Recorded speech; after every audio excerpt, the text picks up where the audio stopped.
The headquarters of Israel's Rapid Reaction Unit was reportedly completely destroyed after being hit directly by a Russian-made strategic missile carrying a high-yield conventional warhead. The attack paralyzed the elite unit's command, control, and coordination functions in the conflict zone, Idaya. Regional security sources stated that key facilities, including the communications center, operations room, and supporting infrastructure, were rendered useless effectively, ending the unit's effectiveness almost immediately. The attack occurred in a single high-precision wave and targeted the headquarters' core rather than peripheral areas. The impact was widespread, with buildings collapsing, electrical systems and data networks disrupted, and key logistics access points covered by debris.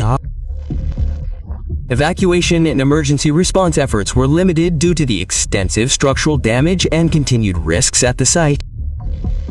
As of the writing of this report, there was no indication the headquarters would be restored anytime soon. Operationally, the destruction of the headquarters has disrupted the chain of command, delayed field operation scheduling, and disrupted the rapid reaction capabilities that had been the backbone of the unit.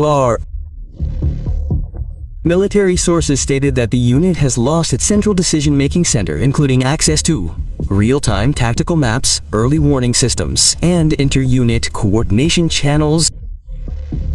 Without these facilities, rapid mobilization and response in the conflict zone cannot be maintained.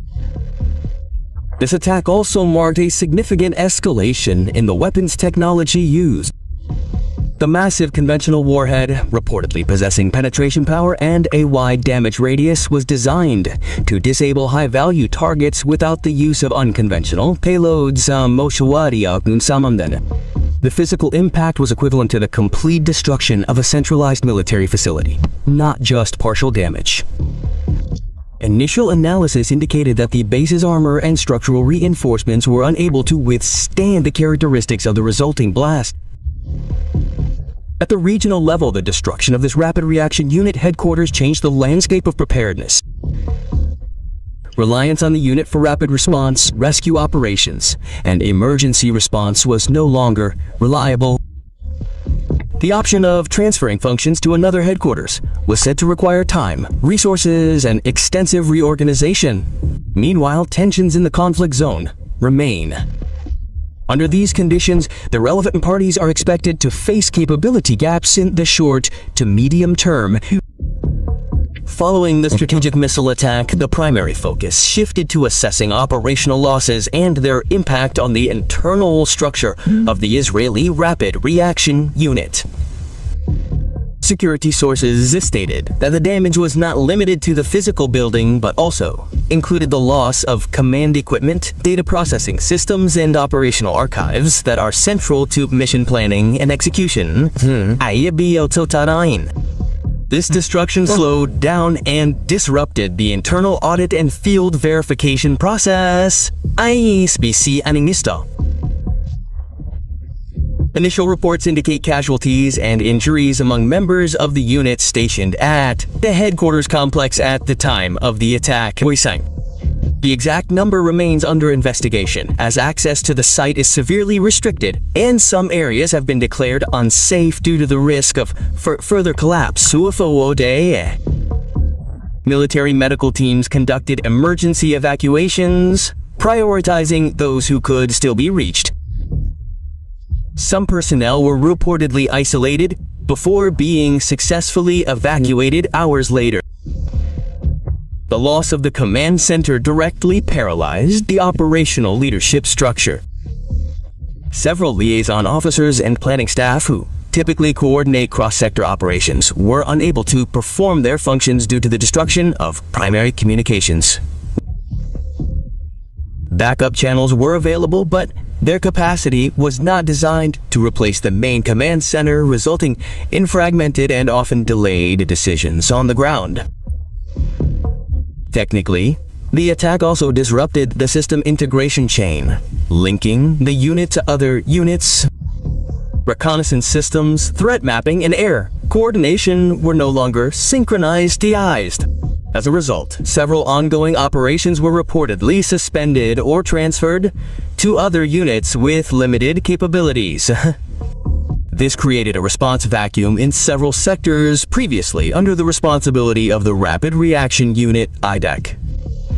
Recovery efforts faced significant obstacles, requiring the reassignment of functions to alternative facilities, reorganization of personnel, reinstallation of hardware and software, and adjustment of security procedures. This process could not be carried out quickly, because much of the core data and specialized equipment was destroyed in the attack. Military sources stated that a full recovery was unrealistic in a short time, even with external support. After the initial impact of the attack was confirmed, Israeli military and government authorities issued official reactions emphasizing emergency response measures and strategic adjustments. Brief statements emphasized that the situation was under observation while a thorough assessment of damage and casualties was underway. No technical details were released regarding the target points or the failed defense methods, citing operational security concerns at the military level. The first step taken was the temporary reassignment of the Rapid Reaction Unit's functions to other structures deemed capable of supporting some of the field needs. Personnel reassignments were selective, prioritizing sectors with the highest pressure. However, internal officials acknowledged that this reassignment was not equivalent to previous capabilities due to the loss of a dedicated command center designed for rapid and integrated response.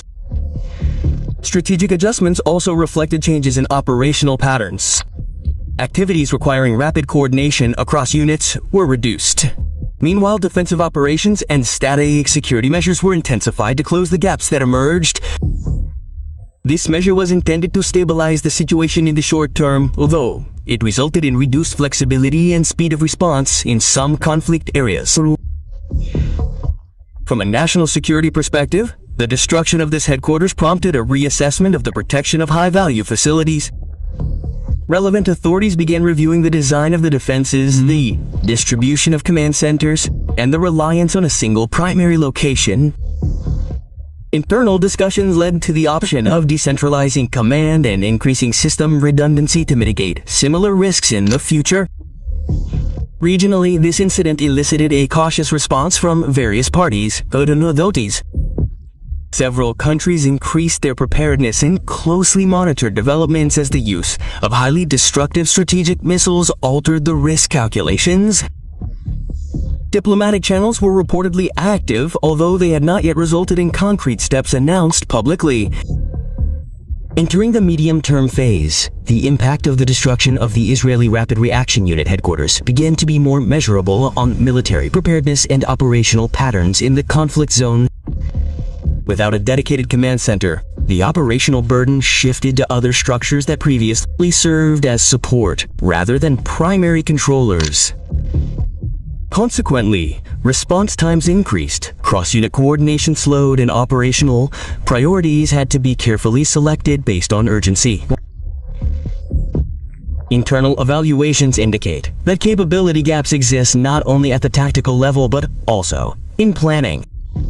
The traditionally centralized planning process is now fragmented, with each sector relying on ad hoc procedures.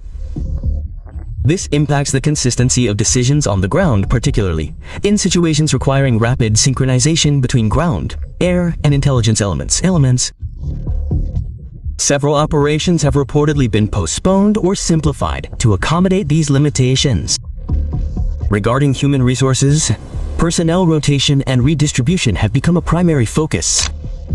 Surviving and unaffected personnel are being immediately transferred to other units to fill gaps. Meanwhile, internal recovery and consolidation programs are being implemented to maintain organizational stability. However, this has had the knock-on effect of reducing the readiness of receiving units, as adjustments to procedures and chains of command take time. Readiness at other strategic facilities has also been tightened. Security authorities are increasing security